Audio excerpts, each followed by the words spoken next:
Hello আমার cute member, সবাইকে আমার চ্যানেলে স্বাগতম। আজকের ব্লগটা একটু অন্যরকম।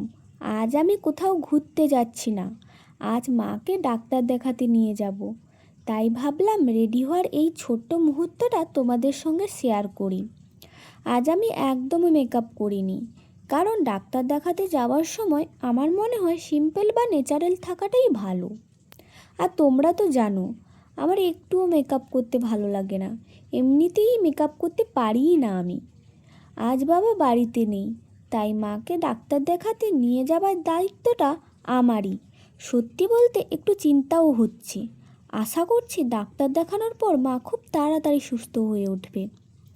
আর সব কিছুটাই একটু তাড়াহুড়ো করে করতে হচ্ছে। মা অসুস্থ বলে হয়তো আজকে রান্নাটা আমাকেই করতে হবে।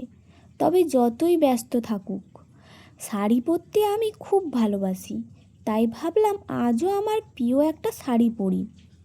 জীবনে অনেক সময় এমন কিছু দিন আসে যখন নিজের কথা না ভেবে পরিবারের পাশে দাঁড়ানো হয়, আর সেই সময়টাই বুঝতে পারি পরিবারের মানুষের আমাদের কাছে কতটা মূল্যবান।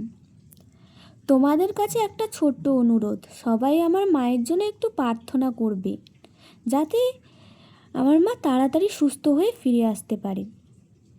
আর আমার এই ছোট্ট গেট রেডি উইথ মি ব্লগটা যদি তোমাদের ভালো লাগে, তাহলে ভিডিওটাতে একটা লাইক করো, কমেন্ট করে জানিও তোমার মতামতটা, বন্ধুদের সঙ্গে শেয়ার করো। আর এমনকি ন্যাচারাল আর বাস্তব জীবনের ব্লগ দেখতে আমার চ্যানেলটা সাবস্ক্রাইব করে পাশে থেকো।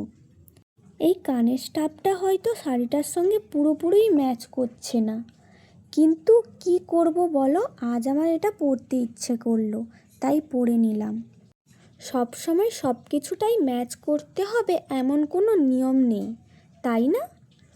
আর এই সবুজ চুড়িটাও হয়তো পারফেক্ট মানাচ্ছে না, তবুও পরেছি, কারণ এখন শ্রাবণ মাস।